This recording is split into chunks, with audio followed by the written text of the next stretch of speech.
विचार रखते हैं कि आपस में ज़्यादा किसी की प्रशंसा और निंदा ना की जाए। जब किसी प्रशंसा होती है तो निंदा कहीं ना कहीं किसी को होने लगती है। हम सभी बराबर हैं, न कोई ऊंचा है, न नीचा, न छोटा है, न बड़ा है। ये हमारी भारतीय संस्कृति की है। और समस्या यही हो रही है कि किसी भी संस्थान में जब कहीं किसी प्रशंसा होती है तो वहाँ समस्या खड़ी हो जाती है। कहीं सामने कोई किसी निंदा करता नहीं है, हम भैया प्रशंसा किया तो दूसरी निंदा अपने आप हो जाती है। इससे हम लोग बचें। और रामचरितमानस में भी लिखा है कि इन्हें प्राकृत जन गुण गाना, सिर धुन गिरा लाग पछताना। जब हम प्राकृत माने व्यक्ति वस्तु स्थान की चर्चा करने लगते हैं तो सरस्वती माँ सर पकड़ लेते हैं कि मैं इसके पास आई क्यों। खैर हम लोग एक औपचारिकता होती है। आज थोड़ी सी बात के लिए भैया ने समय दिया है। हम लोग जैसे कहते हैं कि पक्षी आए, चारा बहलिया आएगा, सब कहते हैं तो करते क्यों नहीं है? उसके पीछे कारण है। उसको यदि नहीं समझेंगे तो हम भी वही कहते और फंसते रहेंगे जैसे अभी तक हुआ। एक सूत्र है जो कलावा बांधते समय कहते हैं, दक्षिणा श्रद्धा मापनोति श्रद्धया सत्य माप्यते, मृतेन दीक्षा मापनोति दीक्षा आपनोति दक्षिणा। यहाँ तो ठीक है, दक्षिणा श्रद्धा मापनोति, ये बहुत बड़ी बात है। दक्षिणा देने से श्रद्धा बढ़ती है और श्रद्धया सत्य मापते। और श्रद्धा बढ़ेगी तो सत्य माने सच्चिदानंद, ईश्वर की अनुभूति होगी, ईश्वर की प्राप्ति होगी, देवत्व की प्राप्ति होगी। तो देवत्व की प्राप्ति के लिए श्रद्धा होना चाहिए और श्रद्धा के लिए दक्षिणा होनी चाहिए। अब दक्षिणा हम निकालते नहीं तो श्रद्धा होते नहीं तो देवत्व कहाँ से आएगा? आज यही समस्या हो रही है। हमारे बच्चे पूछते हैं, बहुत सारे भाइयों के हम लोग जानते हैं, कहते हैं आप जब इतने दिनों से विषय में जुड़े हैं आपके अंदर क्या परिवर्तन आया? ऐसे बहुत सारे भाई बहन हैं और बहुत सारे बहुत अच्छे हैं, लेकिन जिनके परिवार के लोग नहीं जुड़ रहे हैं, कहीं ना कहीं एक कारण होता है। पूछते हैं कि आपके अंदर परिवर्तन क्या है, आपको लाभ क्या दिखाई दिया? जब तक लाभ नहीं होता है तब तक श्रद्धा नहीं होती है। कोई किसी डॉक्टर की बहुत प्रशंसा करे और वहाँ हम दवा लेने जाएं, दवा खाने को इनको लाभ ना हो तो हमारी तो श्रद्धा नहीं बढ़ेगी। लेकिन कोई प्रशंसा ना करे, अगर हमने दवा खाया लाभ हो गया तो श्रद्धा बढ़ गई। गुरुदेव ने कहा कि सभी समस्याओं का समाधान अध्यात्म, सभी समस्याओं का। जब सभी समस्याओं का समाधान अध्यात्म है तो जो भी हमारे जीवन की आर्थिक, शारीरिक, मानसिक परेशानियां जो भी हैं सबका समाधान गुरुदेव कर रहे हैं अध्यात्म के माध्यम से। तो उसके चिकित्सक कौन है? वैद्य जी कौन है? डॉक्टर कौन है? गुरु जी हैं। और चिकित्सालय कौन सा है? शांत कुंज हरिद्वार है, तपोभूमि मथुरा है और जन्मभूमि आंवलखेड़ा, और अपने जितने चेतना केंद्र और शक्तिपीठ है सभी होना चाहिए हैं। तो अब जो है वहाँ पर अगर हम जाएं, 9 दिन का सत्र करते हैं और 40 दिन का सत्र करते हैं, क्या क्या, और चंद्रायण व्रत करते हैं, इतना सब कुछ करते हैं।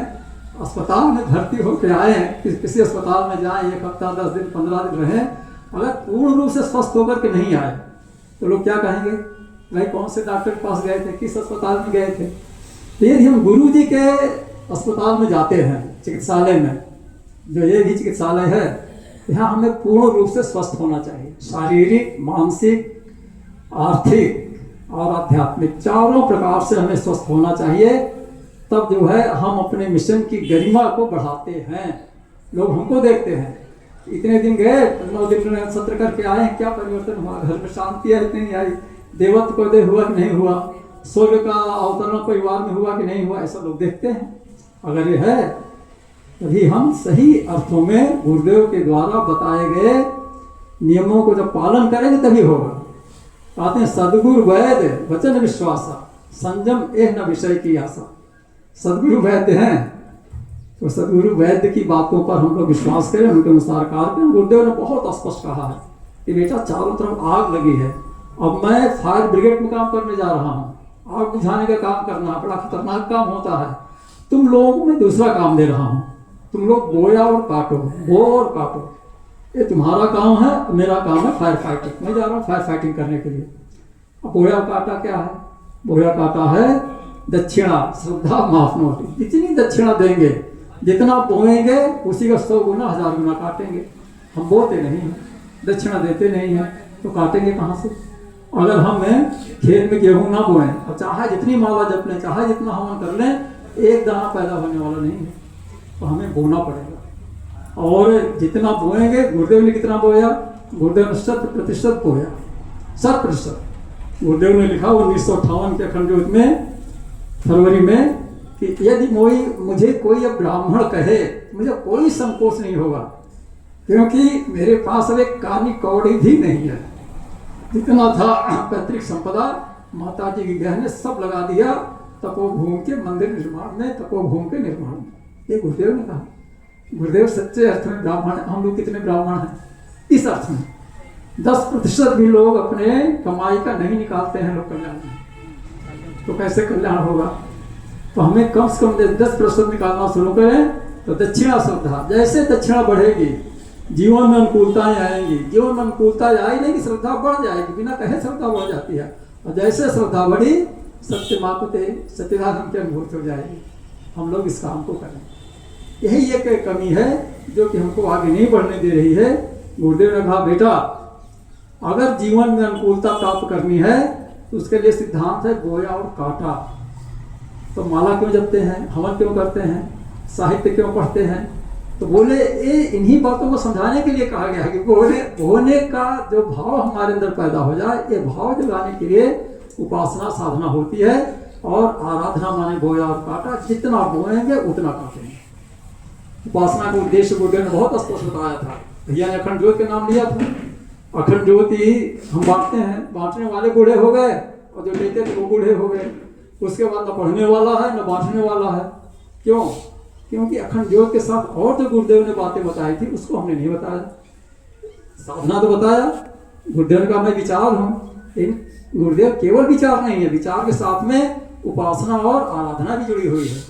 गुरुदेव ने कहा, बेटा लोगों के बीच में जाना तो उनको बताना पूजा पाठ और उपासना में अंतर क्या होता है। सब पूजा पाठ करते रहते हैं। भैया ने मुझे संगीत दिया था पूजा पाठ पर। उपासना का मतलब होता है उनके गुणों को ग्रहण करना। हम गायत्री मंत्र जपते हैं तो हमारे अंदर गायत्री के गुण आने चाहिए, सद्बुद्धि आनी चाहिए। हंस नीर क्षीर विवेक का जो हंस है प्रतीक, वो हमारे अंदर होना चाहिए। और नीर क्षीर माने हंस दूध को पीता है और पानी को छोड़ देता। ऐसा कोई टेक्निक अभी तक है नहीं, लेकिन जो भारतीय संस्कृति हंस को प्रतीक के रूप में बताया, दूध पिए ले पानी छोड़ दे, यानी अच्छाई को ग्रहण कर ले बुराई को छोड़ दे। अगर हम हंस बनेंगे तभी गायत्री माँ का आशीर्वाद मिलेगा, तभी गायत्री माँ हमारे मस्तिष्क में सवार होंगी। हंस बनते नहीं हैं, अच्छाई बुराई पहले जानते हैं नहीं, और कुछ जानते हैं उसका अनुसरण नहीं करते हैं। पानी ज़्यादा पीते हैं, दूध छोड़ देते हैं, तो कहाँ से भला होगा? ये है बातें। अगर सदगुरु के वचनों पर विश्वास नहीं करेंगे, आते हैं गुरु के वचन पर जिसको विश्वास नहीं है उसको कोई सिद्धि नहीं, कोई सुख नहीं मिलता है। तो हम लोग गुरु के बताए हुए मार्गदर्शन पर चलें और अपनी कमाई का जितना प्रतिशत निकालेंगे, 10% न्यूनतम है, जितना अधिक निकालेंगे उतना ही हमारे जीवन में अनुकूलता बढ़ेगी। अनुकूलता माने बीमारी नहीं होनी चाहिए, दुर्घटनाएं नहीं होनी चाहिए, बच्चे लायक निकलना चाहिए, स्वावलंबी बने, और घर में कला नहीं होनी चाहिए। चारों बातें होनी चाहिए। अनुकूलता का मतलब ये होता है। और कब आएगी? जब दक्षिणा श्रद्धा पाओ, दक्षिणा देने से आएगा। दक्षिणा बढ़ाइए, श्रद्धा बढ़ेगी, फिर देवत्व का उदय होगा, घर में आनंद आएगा। ठीक है।